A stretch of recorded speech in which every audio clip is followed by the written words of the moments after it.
Good evening, everyone. Good evening. And good evening to our online viewers. Welcome to our Bible study. And kumusta po ang bawat isa? Blessed. Amen. And I want to share this verse before we start in Psalms 34, chapter 8. Alright, oh, taste and see that the Lord is good. Blessed is the man who trusts in Him. So, the word taste and see is a warm invitation from God. As we study His word, we began to have a joy of taste and experiencing God's love with us. And may I invite everyone to stand and intercede a prayer with me. Oh, yes, Lord God, hallelujah, Panginoon. Father God in heaven, we praise you, we honor you, O God, tonight. Truly, O God, that Lord, we want to taste and see your goodness upon us, O God. Lord, Father, truly, your word is the food of our soul, O God. Father, we invite you tonight, Panginoon, be in the midst of us, Panginoon. As you said in your word, O God, 2 or 3 are gathering in your name, O God. You are the midst of us, Panginoon. Holy Spirit, we invite you tonight, O God. And Lord, Father, we pray, O God, that Lord, we will not live in this place, O God, empty-handed, O God. And Lord, Father, we lift up to you, Panginoon, for the mouthpiece for tonight, O God, for the life of our leaders, Brother Jason, O God. Lord, we pray, O God, that you will cover him, Panginoon, with your precious and holy blood, O God, that Lord, only your word be revealed, Panginoon, in tonight, O God. Give him wisdom and knowledge, O God. And Lord, give us an open mind, O God, to understand your word, O God. Bless each and every one of us, Panginoon, and also, Lord, this house, Panginoon, that you continue using, O God, for your glory, O God. Lord, we ask also, Panginoon, your covering, Panginoon, for Tito and Tita, O God, as they go home, Panginoon. Lord, let your covering, Panginoon, be upon them, O God. And Lord, we rebuke, Panginoon, all the works of the enemy, O God. Tonight, O God, we cancel it in the mighty name of Jesus, O God. We declare victory, Panginoon, to this gathering, O God. We love you, Panginoon. We give you praise, we give you honor, and the highest adoration that you deserve. In Jesus' mighty name we pray, and all saints will say, Amen.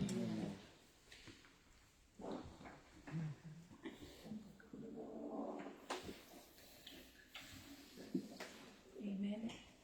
Let us continue to be in the presence of God as we sing worship for Him. Praise God.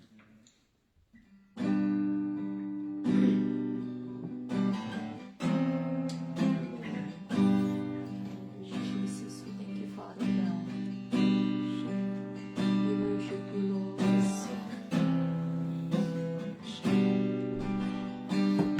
Lord, we remember your love to us, O God. How you died on the cross for us, O God. Lord, we thank you.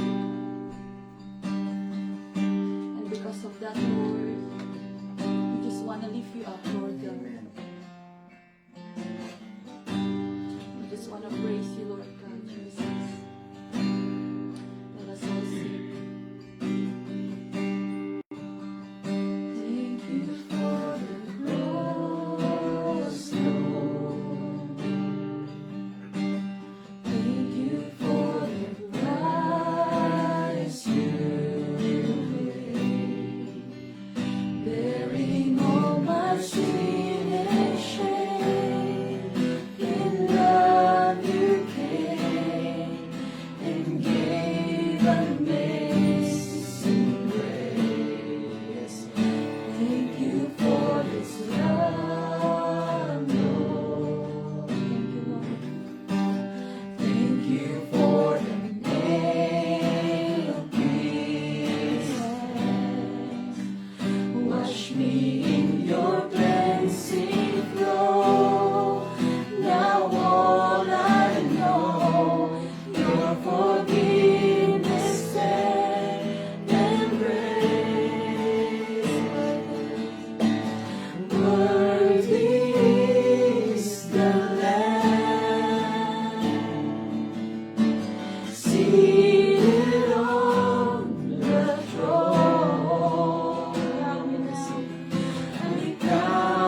reign victorious,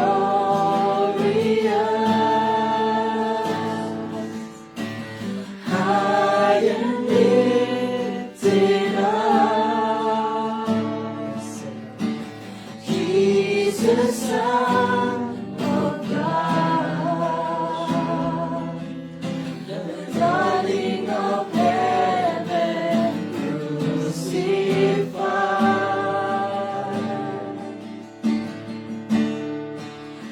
Worthy is the Lamb.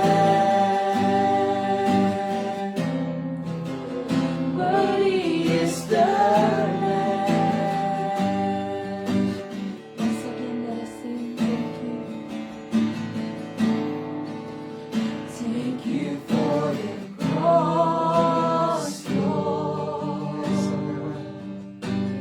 Thank you for the price you paid, bearing all my sin and shame. In love you came and gave amazing grace. Thank you for this love, Lord. Thank you for the nail pierced hand. Wash me in your blessing flow. Now all I know, your forgiveness and embrace. Worthy is the Lamb, seated on the throne. Crown you now with many crowns. You reign victorious,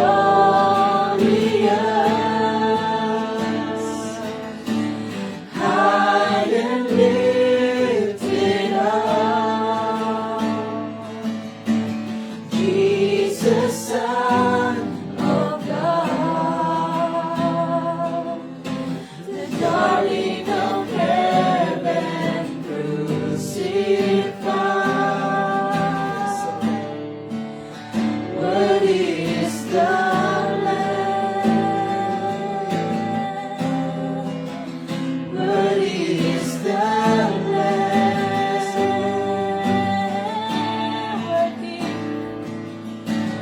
Worthy is the Lamb, seated on the throne.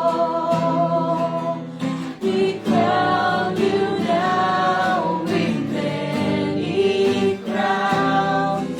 You reign victorious,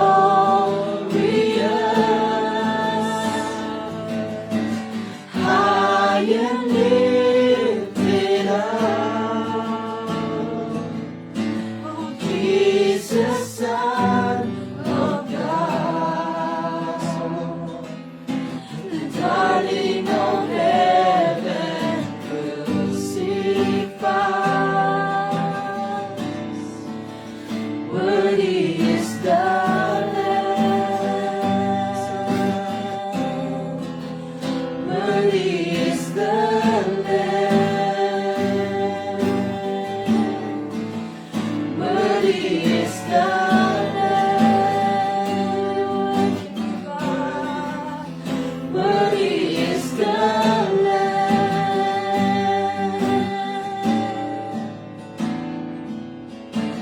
High and lifted up.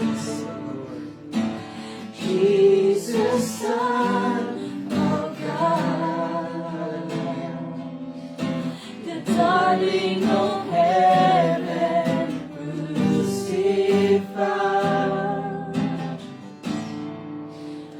Worthy is the Lamb. Worthy is the Lamb. Worthy is the Lamb.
you're worthy, worthy, worthy, worthy, worthy, Lord, of all our praises, oh God, Jesus.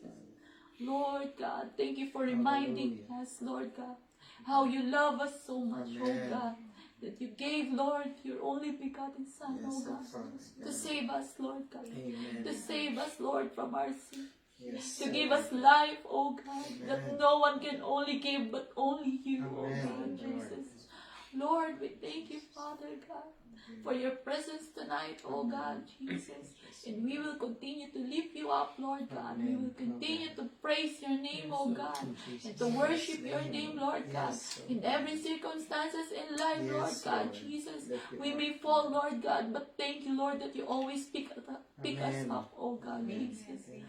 Lord, we continue to praise you, oh God. Continue to lift you up, oh God, Jesus. Thank you, Father. Have your way in us for tonight, Panginoon. Let your word, Lord God, be in our hearts, oh God, Jesus. Open our eyes, open our ears, Lord God, so that, Lord, we may accept, Lord God, your word, oh God.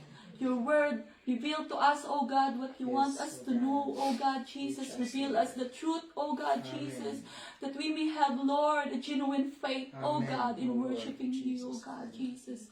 Lord, reveal to us, oh God, and open our hearts, oh God, Jesus. We cry out to you, oh God, Jesus. We thank you, oh Father. Let the fire burn in each and everyone's heart, Panginoon. And we will not hindi kami uuwi, Panginoon, Lord, na kulang, Panginoon, but we will be filled, Lord God, with your holy presence, with your Holy Spirit. Thank you, Father God. Thank you, Jesus. This is our worship, Panginoon. This is our praises to you. And let all saints will say, Amen.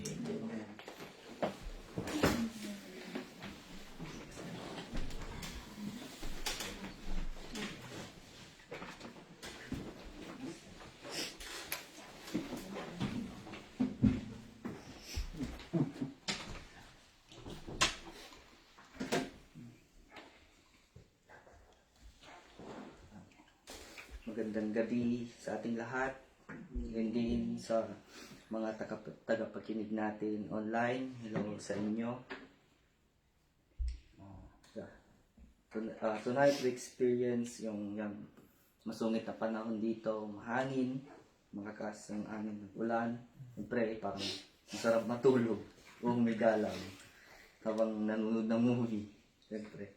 But praise God, we are here serving one another, studying the Word of God, to know more Him and to learn His ways, and to prepare ourselves for His second coming. Amen to that. Alam niyo ba na ang mortal nating kaaway, ang sarili natin? Mortal nating kalaban, hindi ang mga tao sa paligid natin. Ito ay hindi natin makontrol sa ating mga sarili. Kung babasahin natin sa Biblia ang sinabi ni Apostol Pablo dito sa Roma Kapitulo 7, versikulo 14 hanggang 20, ang summary nito ay, ang gusto kong gawin tama ay hindi ko magawa. Ang ayaw kong gawin na mali, ang siya kong ginagawa. Ibig sabihin ni Apostol Pablo, alam niya na may kinakaharap siyang laban sa loob niya. Sa sarili niya, Apostle Pablo was experiencing war inside of him because we are in a sinful nature. The flesh wants to do right, but because of the sinful nature that holding us back, it is hard dahil nga ang espiritu ay patay. At dahil diyan, mga kapatid, malinaw na nasulat sa Efeso Kapitulo 2, 1, sabi doon, noong una, itinuturing kayong mga patay ng Diyos dahil mga pasuway ninyo at mga kasalanan. Ito yon sa Ephesians in LNT. Once you were dead because of your disobedience and your many sins. So, tuloy pa natin sa verse 2. You used to live in sin just like the rest of the world, obeying the devil, the commander of the power in the unseen world. He is the spirit at work in the hearts of those who refuse to obey God. All of us used to live that way, following the passionate desire and inclinations of our sinful nature. But our very nature, we were subject to God's anger, just like everyone else. So, napansin natin dito na nang nag-e-empower ng ating laman, ang mahalaga sa kanya ay pagkain, mahalaga sa kanya ay yung pahinga, yung puro text time. Utak mo ay pagkain, tulog, pahinga, sometimes laziness, Netflix, online games, sometimes money, pambili ng ganito, ganyan. Basically, something that you feel happy or feeling satisfied. Sabi nga ng mundo, grind lang ng grind. Ang gusto ng laman na ito ay kasiyahan, kalayuan, gala, comfort, at seek validation to other. So, finifeed kasi natin yung flesh natin. Pero ang spirit, walang gana yun. Kasi dead siya. Kaya, malalaman mo kapatid kung bakit sometimes pag may nag-uusap na dalawang tao, taliwas. Because itong isa dominated by the spirit and the other is dominated by flesh. Kaya sometimes pagtatawanan ka nila, pagbibliya na ang pinag-uusapan, or sometimes sasabihin ka pa na weird. Or sometimes umiiwas na sila pag word of God na ang usapan. Or commonly, their behavior is carnal. Carnal means fleshy. So, nabubuhay ayon sa laman, alam nila ang katotohanan, pero nagbubulag-bulagan sila para masunod ang gusto ng laman. Kaya mga kapatid, ito hindi nila maunawaan kasi nga ang kanilang espiritu ay patay. Their spirit is still dead kasi flesh ang mahalaga sa kanila. Flesh ang nagdo-dominate sa kanila. Ang flesh kapag umiiral sa iyong laman, you are self-centered, you are self-conscious, you have self-pity, you have character that is self-seeking. So mapapansin po natin mga kapatid na unless the spirit will live, ma-overpower niya ang flesh. And the only one who can revive the spirit is the power of our Lord and Savior Jesus Christ. Amen. The moment you encounter the Lord Jesus Christ in your life, alam po ninyo na kapag dominated tayo in spirit, sabik ka palagi makinig sa salita ng Diyos. Uhaw ka palagi sa salita ng Diyos. You became an active follower of Christ. You are in good conscience. You are a spiritual person. You value the Word of God. You value prayer. You value mentoring. You value discipleship and value fellowship with other believer. You prepare yourself in every kind of gathering, kahit sa online, kung hindi ka talaga makapunta. You make time with God. No excuses. In short, you are active sa mga gawain ng Panginoon. You know what? You are doing kasi alam mo na nagising na ang spirito. Nagising na ang spirito na meron ka. Kaya ang araw-araw natin na laging dala-dala mula sa ating paggising hanggang sa ating pagtulog ay itong katawan at ang ating spirito. At naglalaban yung dalawa na yan. Kaya nga sabi ni Lord nung nananalangin siya sa Garden of Gethsemane, nung pagbalik niya, nadatnan niya yung mga disipulo niyang tulog. Sabi niya doon sa Matthew 26 verse 41, Matthew 26 verse 41. So keep watch and pray so that you will not give. So keep watch and pray so that you will not give into temptation. For the spirit is willing, but the body is weak. Did you understand mga kapatid? Alam ng Lord itong mga kasama niya sa paglalakbay, ang mga alalahanin nila ay panlabas at kailangan ng laman. Pero di pa nila nauunawaan ang pangangailangan pang-espiritual. Kaya nga, pakatandaan natin ang Diyos ay hindi yan kumokonekta sa katawan natin. Kumokonekta siya sa espiritu natin. Kaya kung tinanggap mo siya ng buo sa iyong buhay, ng may katotohanan at katapatan, ano ang sinasabi sa John chapter 14 verse 17? He is the Holy Spirit who leads into all truth. The world cannot receive him because it isn't looking for him and doesn't recognize him. But you know him because he lives with you now and later will be in you. So, and that's my question. And my question is, what dominates in your life? Is the flesh or the spirit? So, as my closing, let me read and share to you this passage in Galatians chapter 5. Verse 16 to 26. So, mahaba-haba siya. So, bibasahin ko lang ng mabilis. So, I say, let the Holy Spirit guide your lives, then you won't be doing what your sinful nature craves. The sinful nature wants to do evil, which is just to oppose of what the Spirit wants. And the Spirit gives us desires that are the opposite of what the sinful nature desires. These two forces are constantly fighting each other. So you are not free to carry out your good intentions. But when you are directed by the Spirit, you are not under obligation to the law of Moses. When you follow the desire of your sinful nature, the results are very clear. So, sexual immorality, impurity, lust for pleasures, idolatry, sorcery, hostility, quarreling, jealousy, outbursts of anger, self-ambition, dissension, division, envy, drunkenness, wild party, and other sins like this.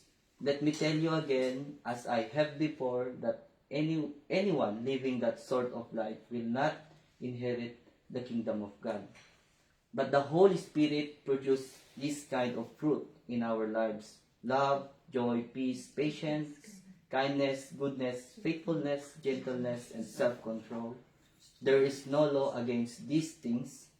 Those who belong to Christ Jesus have nailed the passion and desire of their sinful nature to his cross and crucified them there. Since we are living by the Spirit, let us follow the Spirit's leading in every part of our lives. Let us not become conceited or provoke one another or be jealous of one another. So, that's the passage. I hope it remind us, ma-remind tayo at dyan sa passage na yan. So, yeah, that's all. To God be all the glory. Thank you, Kuya Marlon, for reminding us. And kumusta ba ang spirit? Anong status? Dead or alive? Of course, alive. Kailangan laging alive. Alright. If there's anyone po ba who wants to testify the goodness and faithfulness of our Lord Jesus Christ in our lives? Okay. Taas na kamay. Muna mahiya. Si Sir? Next week? Wala po bang residency dyan? Wala pa? Alright. Next week. Reserve. Baka next week. Okay, next week. Alright. So let's proceed to study the Word of God. Let's welcome our brothers Jason to feed us with the Word of God.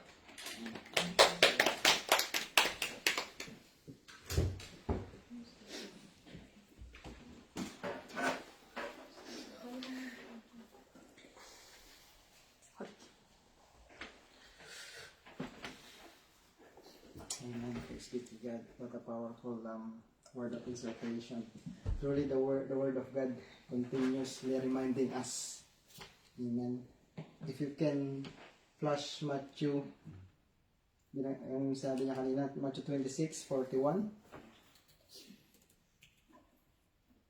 The Lord said there, watch and pray, lest you enter into temptation. The spirit indeed is willing, but the flesh is weak. That is very true, my dear brothers and sisters. Even our spirit is so elevated or very willing, there is the flesh who is so weak na talagang kalaban natin in everything, especially in the spiritual. Amen. Kaya sabi nga ng word, diba? In everything na we need to put the whole armor of the word of God. In the book of Ephesians, if you can show it at chapter 6 from verse 1 onwards, if we can just have a read. Ephesians 6.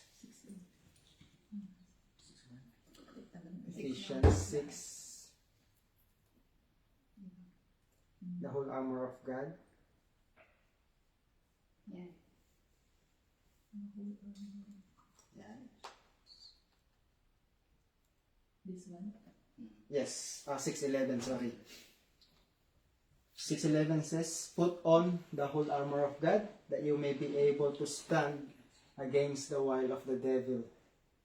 For we do not wrestle against flesh and blood.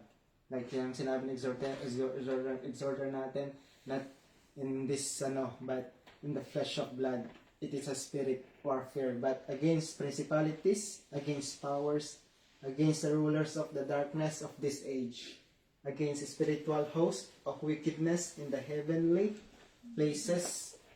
Therefore, take up the whole armor of God, that you, us, each and every one of us, my dear brothers and sisters, that you may be able to withstand in the evil day, and having done all, to stand. Stand therefore, having girded your waist with truth, having put on the breastplate of righteousness, and having shod your feet with the preparation of the gospel of peace. Above all, taking the shield of faith, with which you will be able to quench all the fiery darts of the wicked one. And take the helmet of salvation and the sword of the Spirit, which is the word of God. Amen. Praying always with all. Hindi niya sinabing praying sometimes. Praying when we just want to pray, but praying always with all prayer and supplication in the Spirit, being watchful to this end with all perseverance and supplication for all the saints, and for me, that utterance may be given to me, that I may open my mouth boldly to make known the mystery of the gospel. Amen. Amen. Praise be to God. Amen. Praise God. What a powerful exhortation. And that exhortation is truly in line sa pag-aaralan natin tonight. That exhortation is a reminder. Amen. But again, we are being reminded what we are about to study tonight, my dear brothers and sisters. Amen. Hallelujah. Come on, let's pray.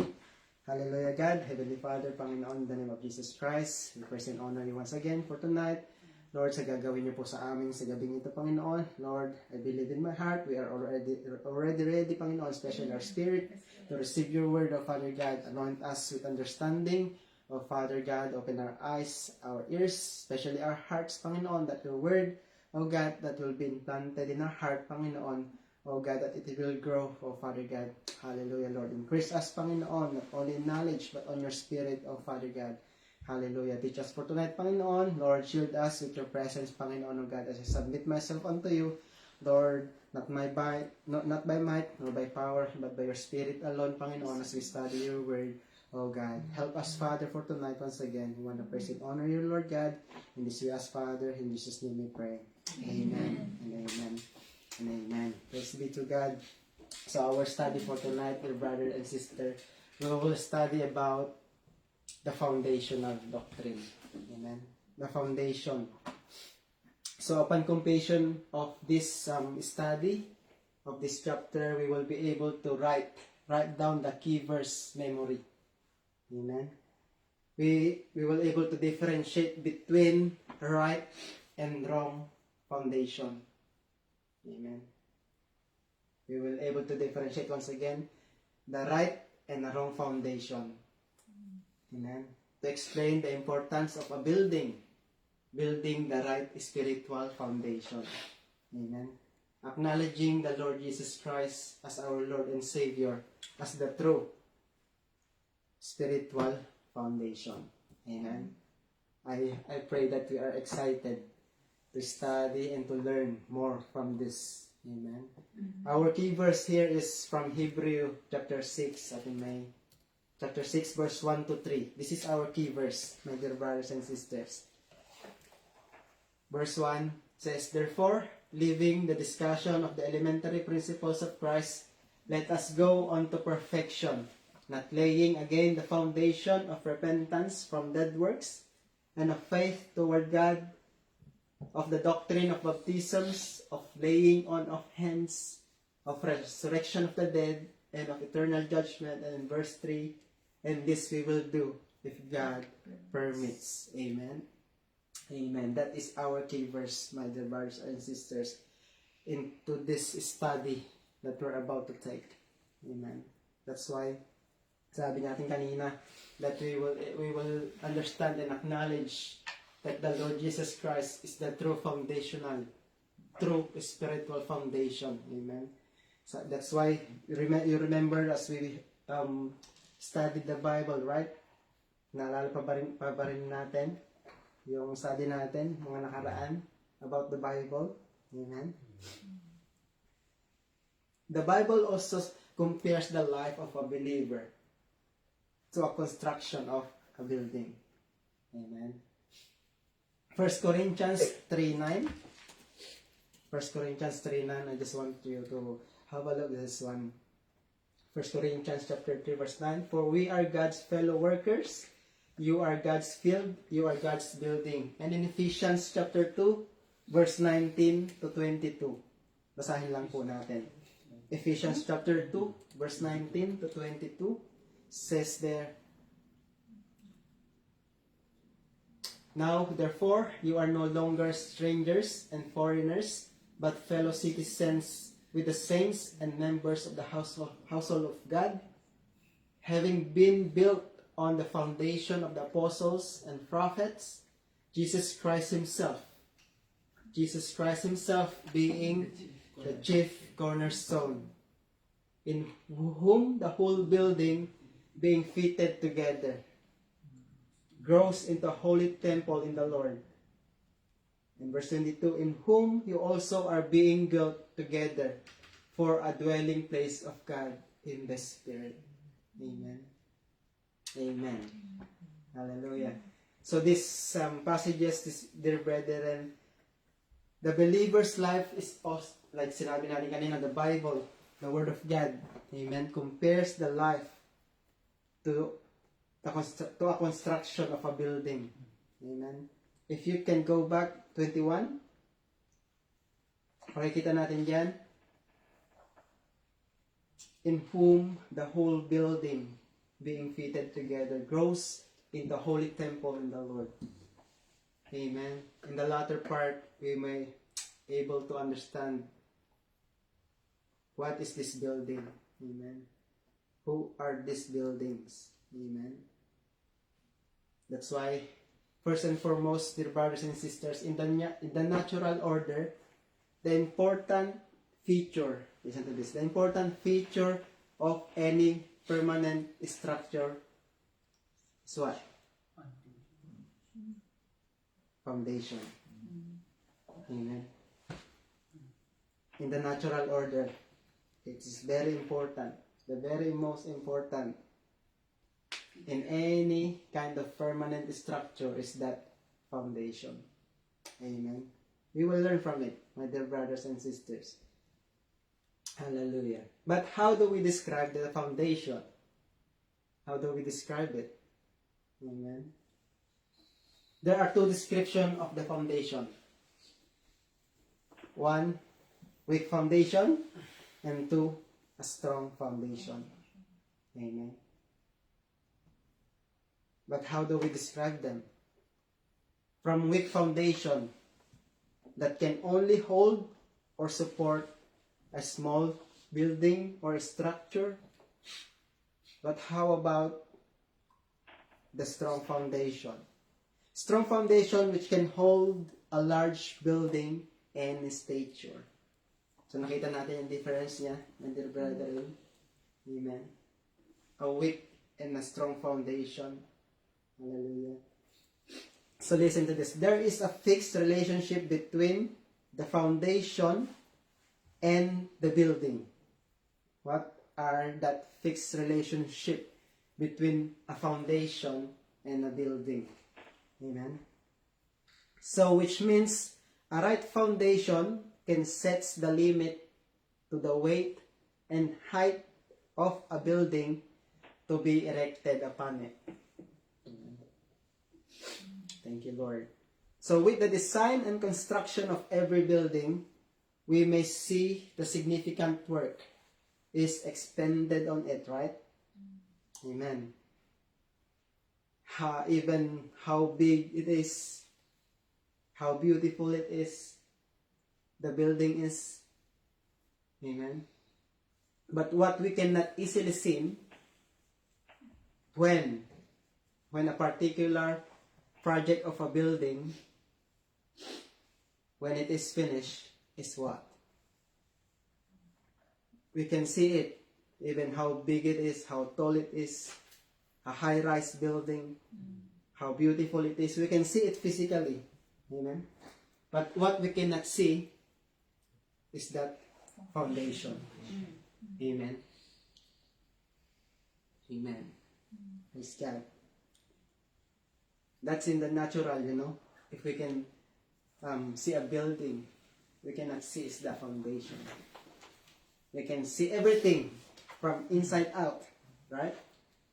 But how about the foundation? Can we see that? No, right? Amen. How about in the spiritual realm, my dear brothers and sisters? As a Christian believer, again, listen to this. We must have a strong and firm foundation. This is only an introduction, amen, for all of us. Probably this introduction will take about for us 2 studies from today and next week. By the grace of God, we're able to finish it. Because the Word of God wants us to see, amen, how important a foundation is. Amen. Before going to our key verse, our key memory verse on the book of Hebrews. But those verses that we have read in the book of Hebrews is the foundational doctrines of the Lord Jesus Christ. But before going that, we must understand how important is a foundation is. Amen. That's why as a Christian believer, we must have, again, a strong and firm foundation, my dear brethren. Amen.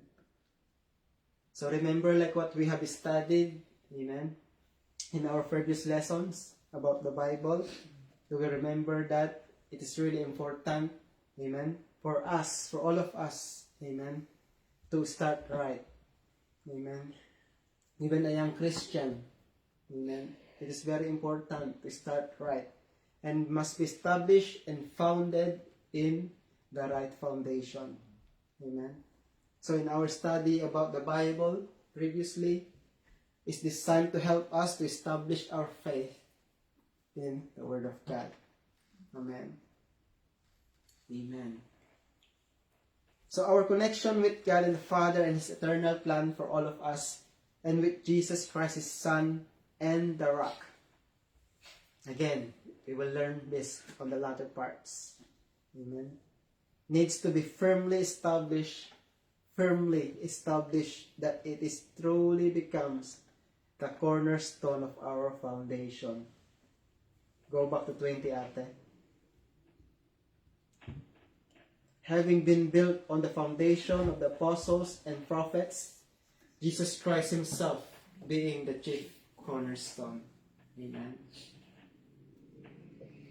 Being the chief cornerstone.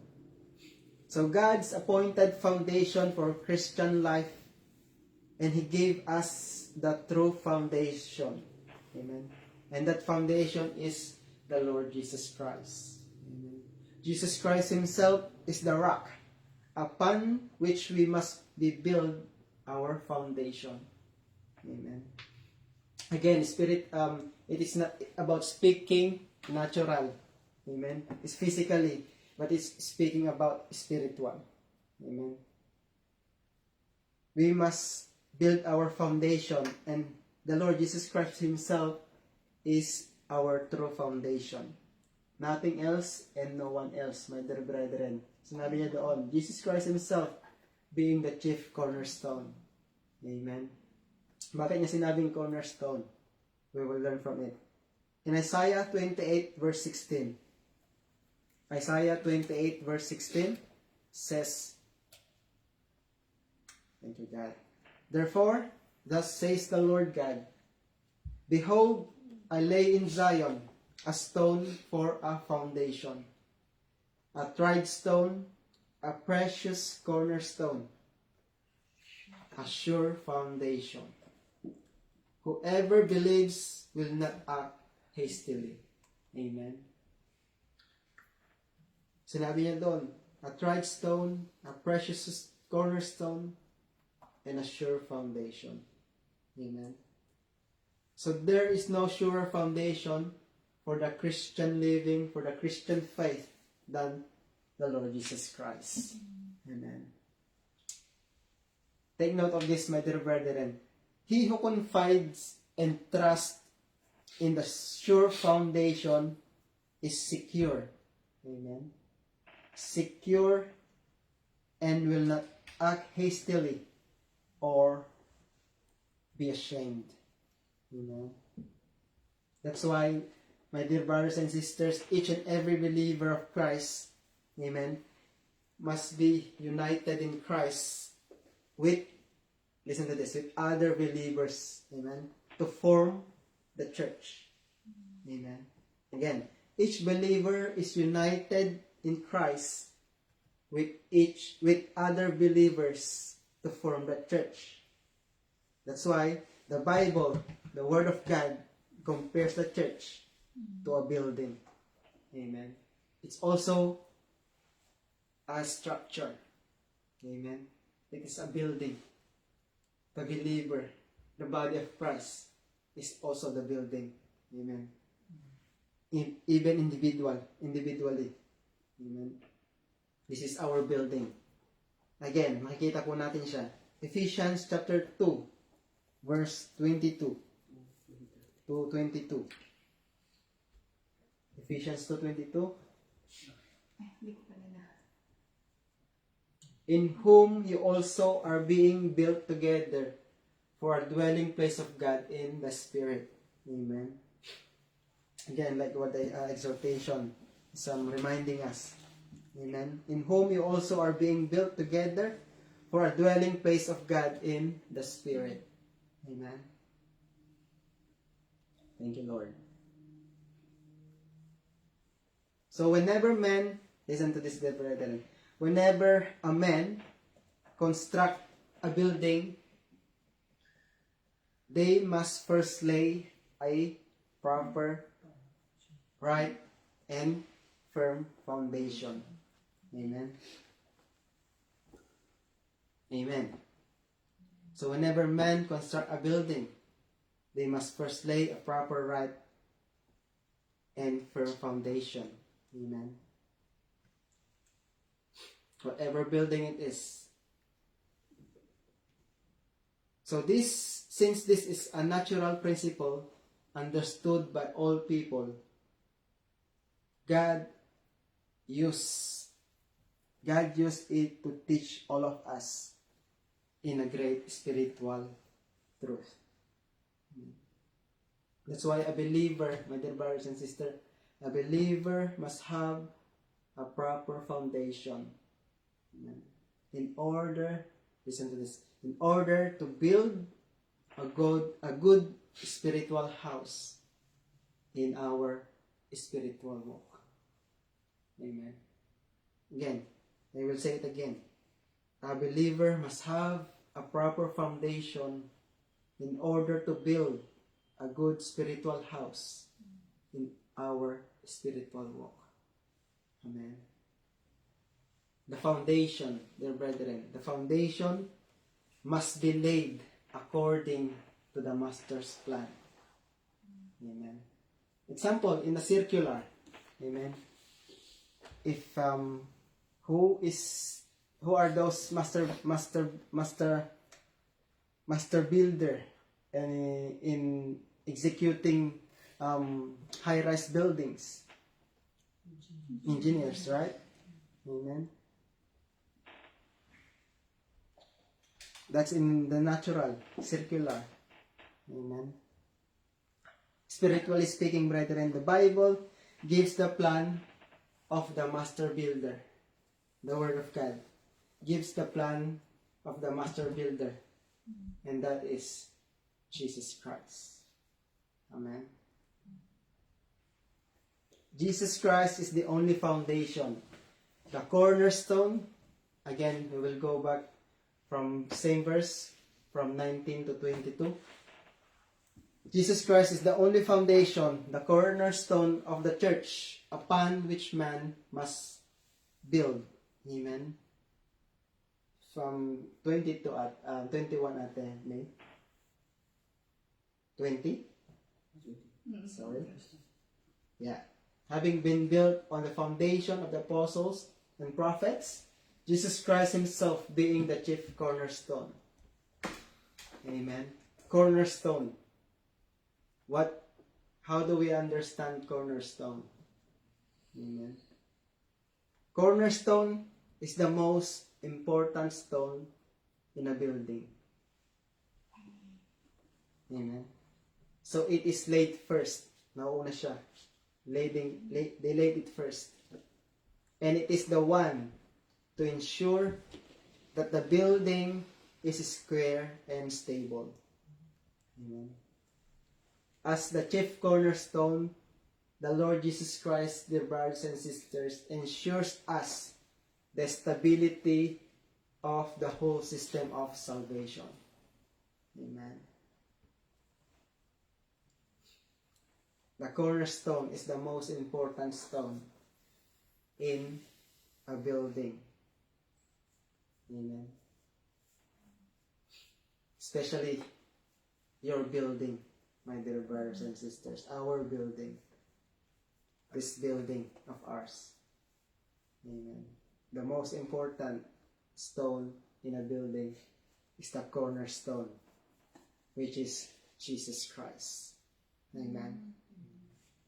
That's why we will see the purpose of a building in 1 Corinthians chapter 3, verse 9. The purpose of a building, dear brethren. The purpose of a building is to provide a dwelling place for God. Amen. For we are God's fellow workers. You are God's field. We are God's building. Amen. He's not just only speaking the whole church, but individually speaking, we are God's building. Amen. Because remember, this building, amen, is a dwelling place of the Holy Spirit. That the Holy Spirit may dwell in us. Amen. We have studied that before. Amen. When we're studying the Bible.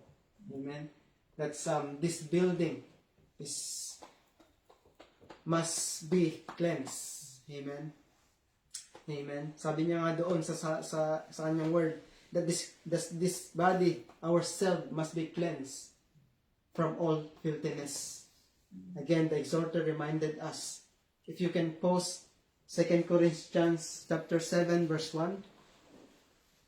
2 Corinthians chapter 7 verse 1.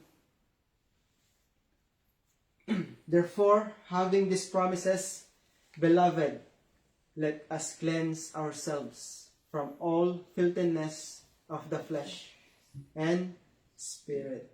Amen. Perfecting holiness in the fear of God. Amen. Let us cleanse ourselves from all filthiness of the flesh and spirit. Amen. That's why, again, if we can remember, if we are born in the flesh, remember the two kinds of men, fleshly and spiritually. Amen.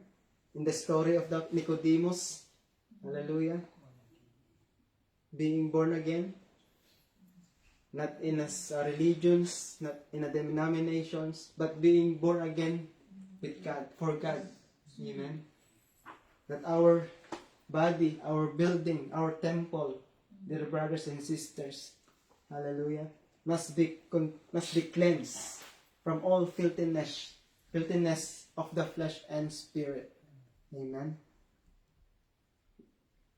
This verse, my dear brothers and sisters, is a solemn warning. Amen. Warning to all of us. That's why sinabi niya doon, let us cleanse ourselves from all filthiness of the flesh and spirit. This verse is a solemn warning against sexual sin, amen, alcoholic drinks, tobacco, narcotics, etc. Name them. Amen. Which destroys this temple. Amen. Which destroys your building, my dear brethren. Our building. Amen. That's why the Bible, the Word of God clearly says here, therefore, having these promises, beloved, let us cleanse ourselves from all filthiness of the flesh and spirit, perfecting holiness in the fear of God. Amen. We might think about it, ang hirap naman. Diba? Yes, that's true. That's true. That's why, if you can go back in Matthew 26:41. Amen. Matthew 26:41 says there, watch and pray, lest you enter into temptation. The spirit indeed is willing, but the flesh is weak. And that's true. The flesh is so weak. If you don't have the Word of God, amen, our flesh, the enemy is just there, roaming around for us. Especially if he knew that you and me, amen, is following the Word of God. Amen. Again, the enemy is John 10:10. John 10:10, please. The enemy is just there to steal, to kill, and to destroy. Amen. John 10:10. The thief does not come except to steal and to kill and to destroy. I have come that they may have life and that they may have it more abundantly. Amen. Amen. I have come. This is the Lord Jesus Christ. That they may have life. Amen. That we must have that life for Him. Amen. Thank you, Lord. And in 1 Corinthians chapter 3, verse 16. Again, we will learn from it.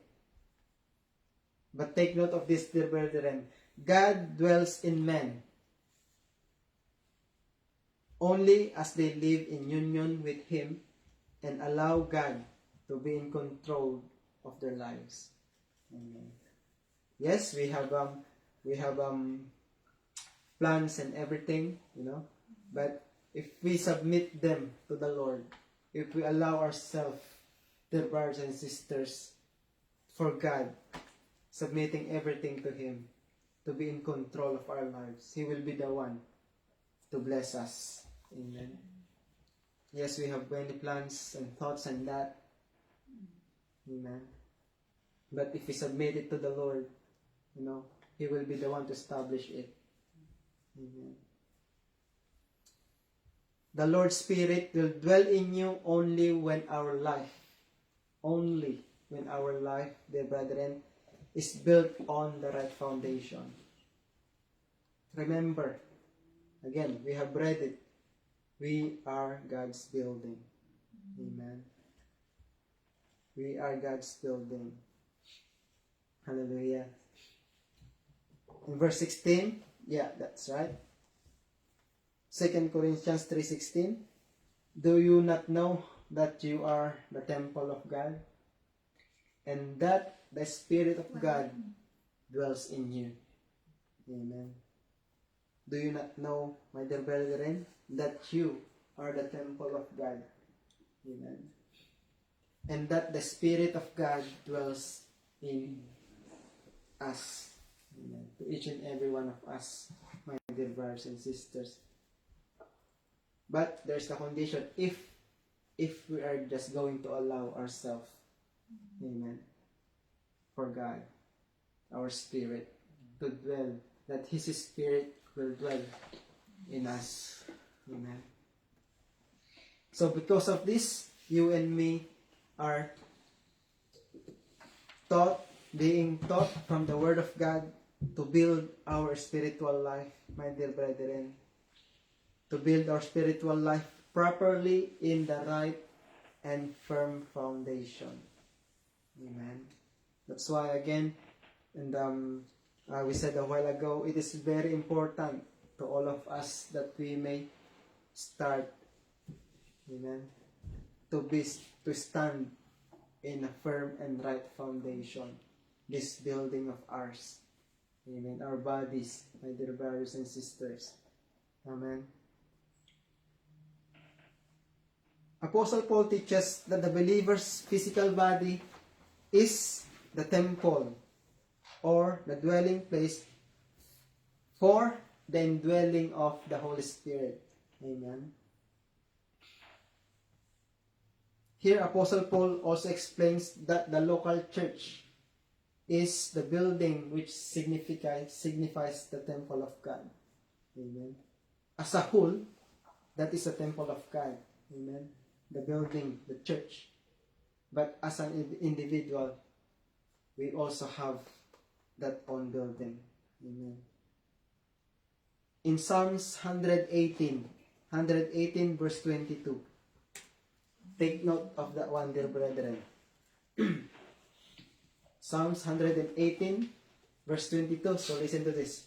The stone which the builders rejected has become the chief cornerstone. Amen. That's why, the brothers and sisters, the first reason that churches fail is because they violate their commitment to Jesus Christ as their foundation. Amen. It says there, that stone which the builders rejected. Amen. There's a lot of builders continuously rejecting that chief cornerstone. That's why we continue to pray for them. Amen. Those builders are the lost souls, my dear brethren. Amen. Rejected has become the chief cornerstone. That's why, sabi niya doon, the first reason that the churches fail is because they violate their commitment to the Lord Jesus Christ as their firm foundation. Amen. Hallelujah. That story is in the Old Testament. This story is in the Old Testament. I just forget to enter the verses. Hallelujah. But I pray that I should have put it in. Amen. But again, that is the first reason. That's why churches fail. Because they violate their commitment to the Lord Jesus Christ as their foundation. Amen.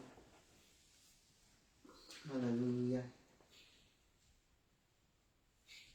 Thank you, Lord. In 1 Corinthians chapter 3, verse 10-11.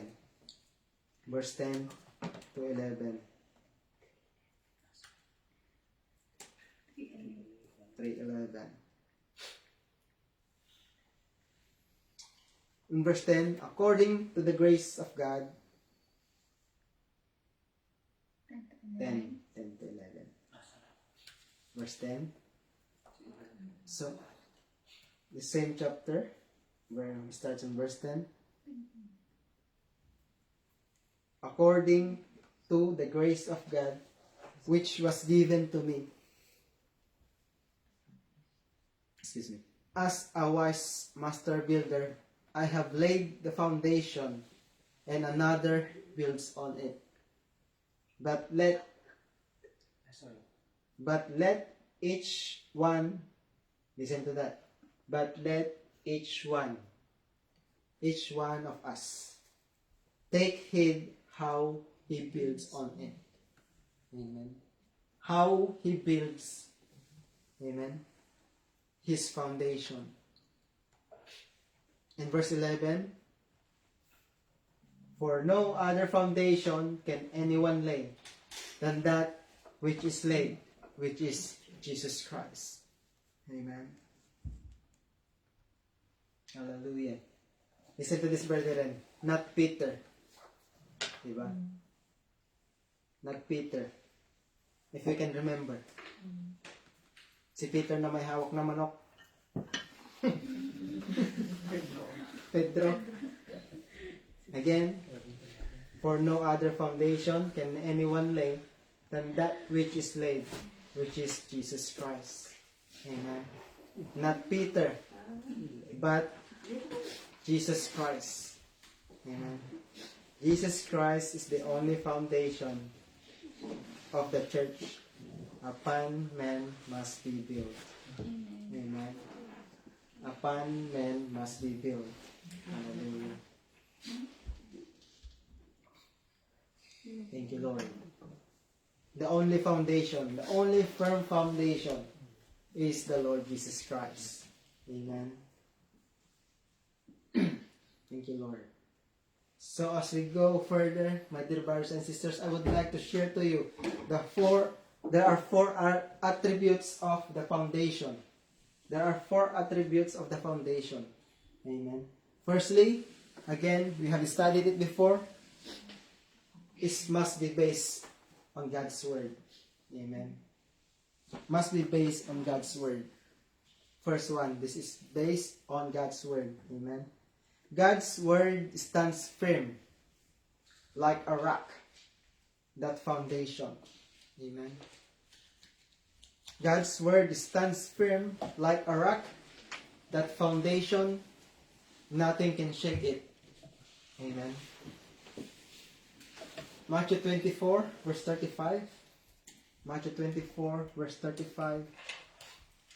Amen. Heaven and earth will pass away, but my words will by no means pass away. Amen. Hallelujah. This is very firm. Amen. Word of God. But my words will by no means pass away. Amen. Everything will pass. Amen. But His word will not. It is eternal. Amen. Because remember, He is the same yesterday, today, and forever, my dear brethren. God, His word Himself will never change. Amen. And in 2 Timothy chapter 2, verse 19. 2 Timothy chapter 2, verse 19 says there, thank you, Lord. Nevertheless, the solid foundation of God stands, having this seal. The Lord knows those who are His. And let everyone who names the name of Christ depart from iniquity. Amen. What are those iniquity? Amen. The sins. Amen. Again, we have read it a while ago. Amen. That we must be cleansed. Ourselves must be cleansed in every filthiness. Amen. If you can go back in 2 Corinthians chapter 7 verse 1. 2 Corinthians chapter 7 verse 1. Amen. 2 Corinthians 7:1 says there, therefore having these promises, beloved, let us cleanse ourselves from all filthiness. Amen. Of the flesh and the spirit, Amen. And go back to 2 Timothy chapter 2 verse 19. Let everyone who names the name of Christ must depart from iniquity. Amen. Pero sinabi niya doon, having this seal, dear brothers and sisters, the foundation of God has twofold seal. Amen. The foundation of God has his twofold seal. Amen. First one is a divine side, and the second one, and a human side as well. We will learn from it. Why divine side? From the divine side, dear brethren. The divine side again, the Lord knows those who are His. Amen. He knows them. The Lord knows each and every one of us. Amen. The Lord knows everything in us. Even our hair. He knows everything. He knows the counts. Amen. Again, the Lord knows those who are His. Amen. He knows them, not only in the sense of identification, amen, but of approval and appreciation. God knows everything in us, my dear brethren. God knows everything in us. Like on how the Word of God, amen, the Word of God came and called the prophet Jeremiah. Amen. Remember the story? The prophet Jeremiah? If we can go in Jeremiah 1:5. Jeremiah 1:5.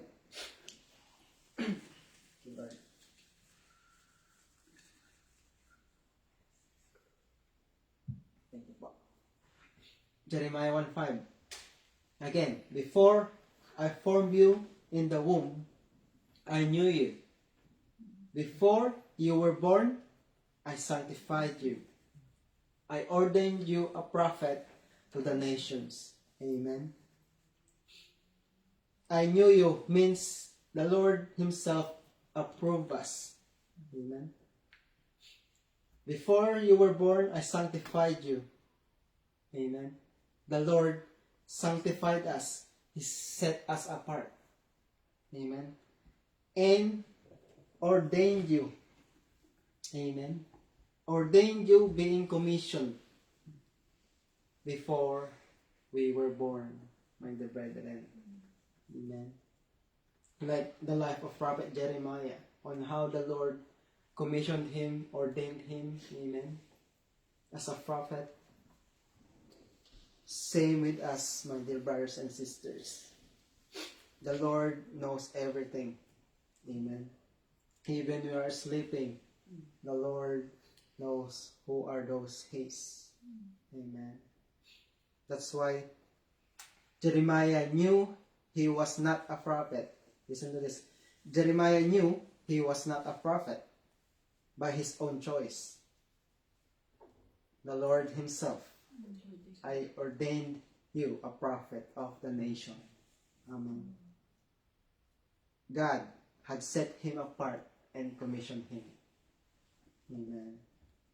That is from the divine side. Amen. Again, how about the human side?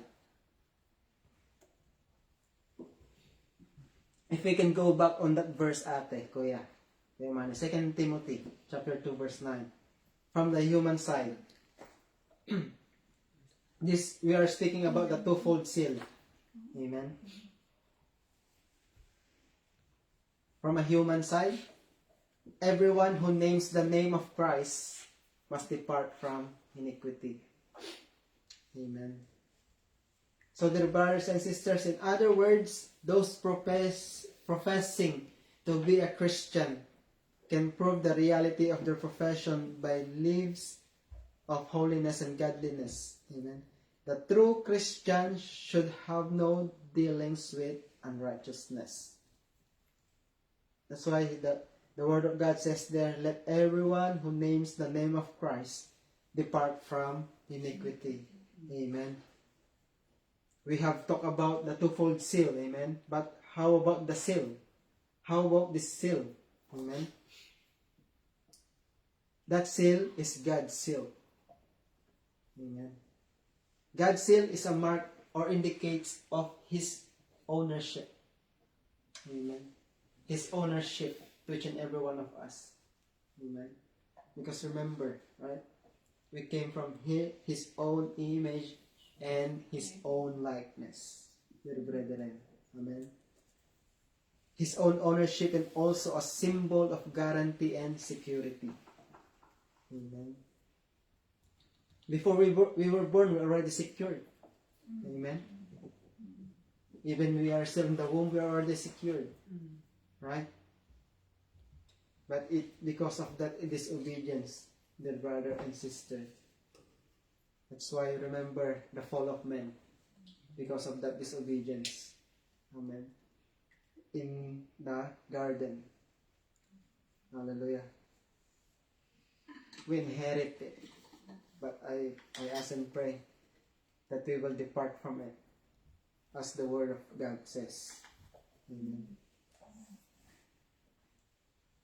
God's seal is a mark or indicates of ownership and also a symbol of guarantee and security.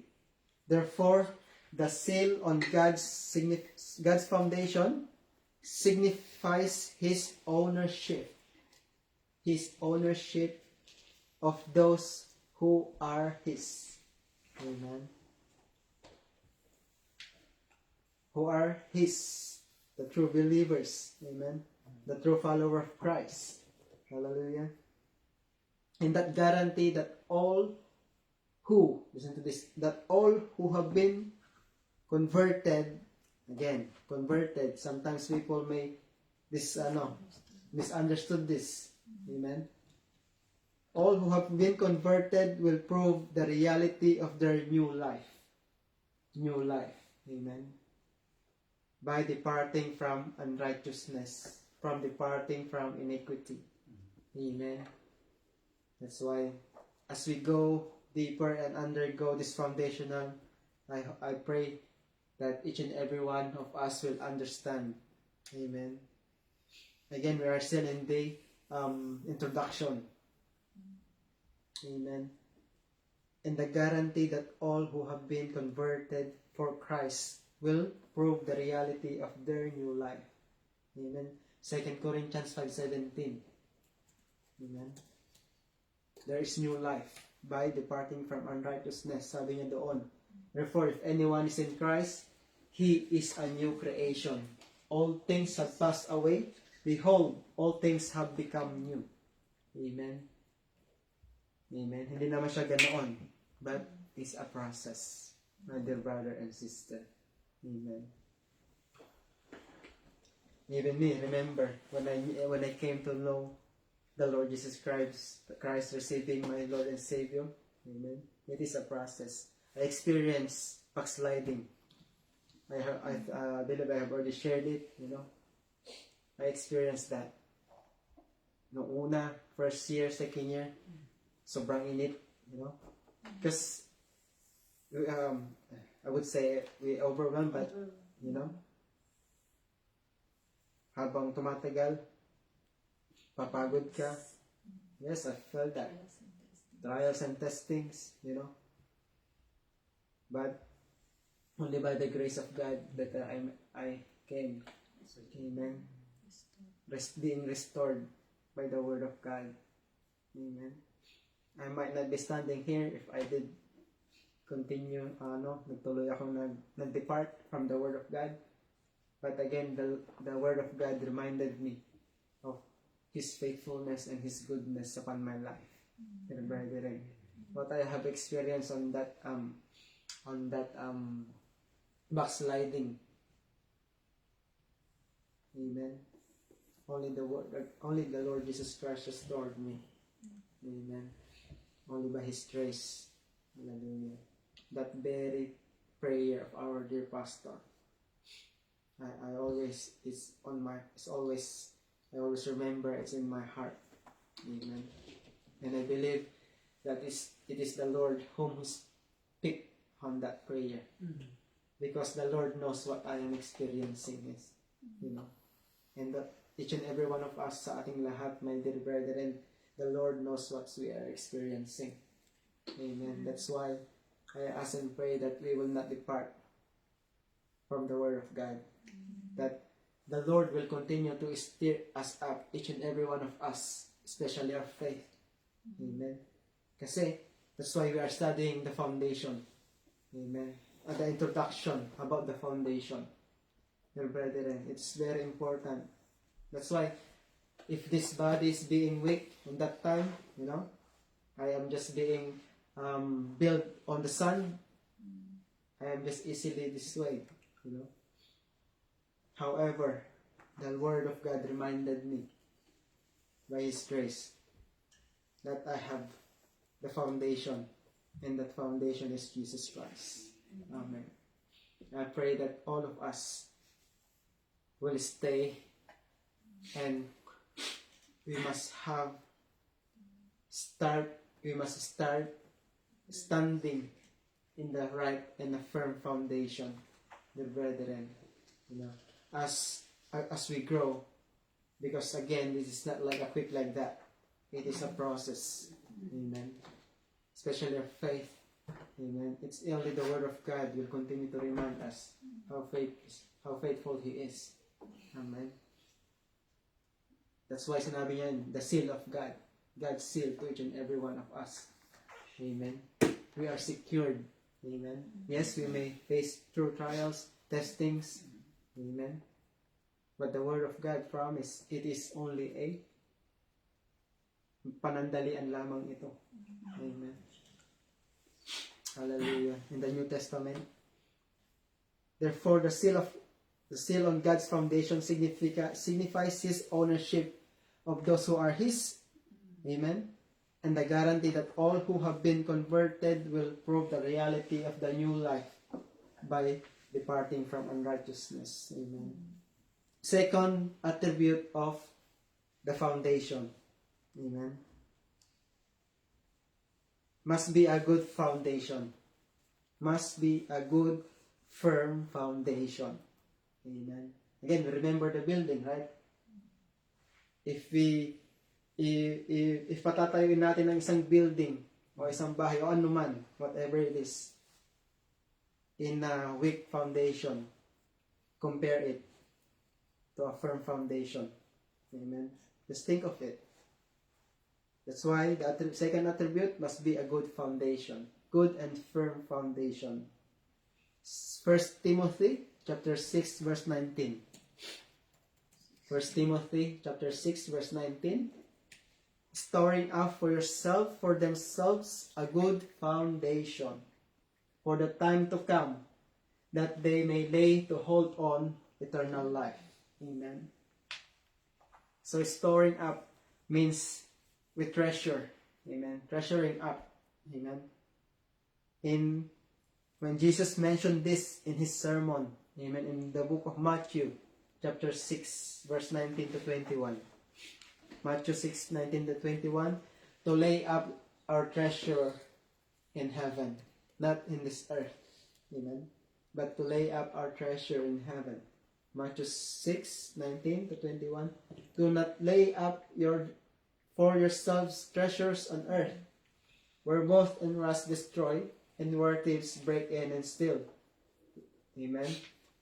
I'm not saying that we're not going to have this and have that, but do not lay up yourselves treasures on earth, where moth and rust destroy, and where thieves break in and steal. Verse 20. But lay up yourselves treasures in heaven, where neither moth nor rust destroys, and where thieves do not break in and steal. And in verse 21, for where your treasure is, there your heart will be also. Amen. Amen. Third attribute of the foundation. Tatapusin lang natin tong 4 na to. Then, by the grace of God, we will continue by next week. Is based on God's righteousness, number 3. Why based on God's righteousness? Amen. Again, the uncompromised, determined believer has an everlasting foundation. The uncompromised, dear brethren. Amen. Proverbs 10:25. Proverbs 10 verse 25. When the whirlwind passes by, the wicked is no more, but the righteous has an everlasting foundation. Amen. So when the whirlwind, my dear brethren, when the whirlwind of God's judgment passes by, the wicked is nowhere to be found. But the righteous person is established on the rock. Amen. Established on the rock of ages. Nothing can ever move him. Amen. No one can move him. Amen. Unlike that wicked one who is just easily swayed. Amen. Without a foundation. He or she must have a foundation. Amen. But what we don't know, where he stands. Is he standing on a firm foundation, in a strong foundation, or he or she standing on a weak foundation? Amen. So that's why the Lord Jesus Christ teaches us that our foundation must base upon him and in his words. Amen. That's why we study the Bible, dear brethren. Again, we still remember the Bible. Amen. It is very important to all of us, including myself, dear brothers and sisters, that we start right. Amen. Start right, especially in our foundation. Amen. He said that those who hear and do his words are like a house founded upon the rock. Listen to this. But those who hear, lahat ng nakakapakinig, amen? But don't do as he teaches, are like a house built upon shifting sands. Amen. Being uncertain, weak, and easily wiped out in a storm. Amen. So, kaya sabi niya, when the whirlwind passes by, the wicked is no more, but the righteous has an everlasting foundation. Amen. The wrath of God will destroy the wicked before it, but the righteous will never be moved by the wrath of God. Instead, amen, remain strong, remain firm, because he knows his foundation. Amen. I pray that we know our foundation, and let's continue, amen, to stand on that foundation. Spiritually speaking, dear brethren, our foundation in our spiritual walk is Jesus Christ. Hallelujah. Again, last, number 4 attributes, it is eternal. It is eternal. Again, we have read it a while ago, 1 Timothy chapter 6 verse 19, to lay up, amen, storing up for themselves a good foundation for the time to come, that they may lay hold on eternal life. Amen. Amen. Eternal, it is eternal. Amen. The foundation rests on 2 basic principles. But again, we will continue that next week by the grace of God, the brethren. Amen. We will learn from it, from the Word of God. Hallelujah. I pray and ask that we will able to finish this introduction. Amen. Yeah. Only by the grace of God, then we will go in our key verse, which is Hebrews chapter 6, verse 1 to 3. And that is the foundational doctrine of the Lord Jesus Christ. That's why it's very important to all of us that we must need to understand why we need the foundation. Amen. Especially in our spiritual walk, my dear brethren. Amen. That our faith will grow in the Word of God. It is the Lord Jesus Christ Himself. Amen. Will continue to teach us. Amen. That we may build our building, your building. Amen. In a right and firm foundation, which is Jesus Christ. Amen. Can we please rise up and let's close this with a prayer? Hallelujah.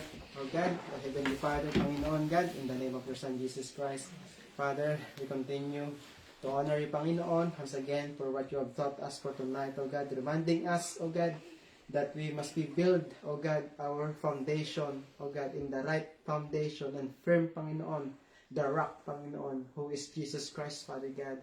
Lord, that I ask and pray that no one will depart from it, Panginoon, oh God, but will continue, oh God, to do, Panginoon, and to learn from you, Father God. Hallelujah, Lord God, that each and every one of us, Panginoon, will continue to give us fresh revelations, Panginoon, from your word, Father God. Hallelujah. Confirming, oh God, that we have that firm foundation, oh God, in the life of Jesus Christ, Panginoon, Lord God. Lord, truly indeed, like what you have said in your word, Lord, apart from you, we cannot do nothing, oh God. That's why, oh Lord God, we need you in our lives, Panginoon, especially in our spiritual walk, oh Father God. Hallelujah, Lord God, for you will not leave us, you will not forsake us, oh Father, in the name of Jesus Christ, oh Father God. Hallelujah, Lord God. Once again, thank you, Panginoon, for what you have done for tonight, and continue, Panginoon, to empower us with your presence, Panginoon. Holy Spirit, continue to dwell in us, oh Father God, as you have said it in your word, Panginoon, that this building, this body is your dwelling place, Panginoon, oh God, that we will continue, Panginoon, to depart from iniquity, Panginoon, from unrighteousness in the name of in the name of your Son, Jesus Christ, oh Father God. Hallelujah, Lord. Once again, we want to praise and honor you for this night, Panginoon. Thank you once again, and Lord, bless our fellowship for tonight, Panginoon, oh God, na ikaw lang ang siyang maitaas, oh God, sa aming mga kalagitnaan, Panginoon. We praise and honor you, Father. In this we ask, O Lord, in Jesus' name we pray. Amen. Amen.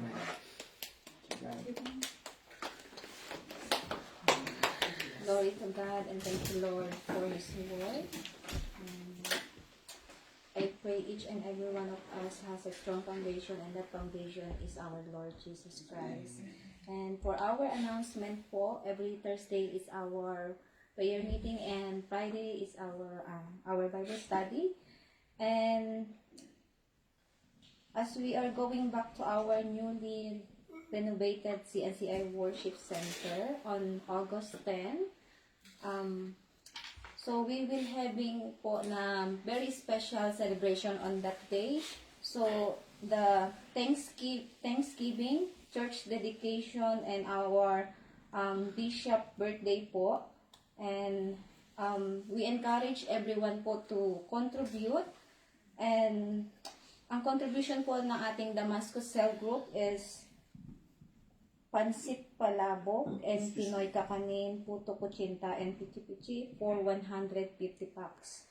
So, for with our cheerful heart and thanksgiving, we encourage everyone po to contribute. This is voluntary po, so not compulsory.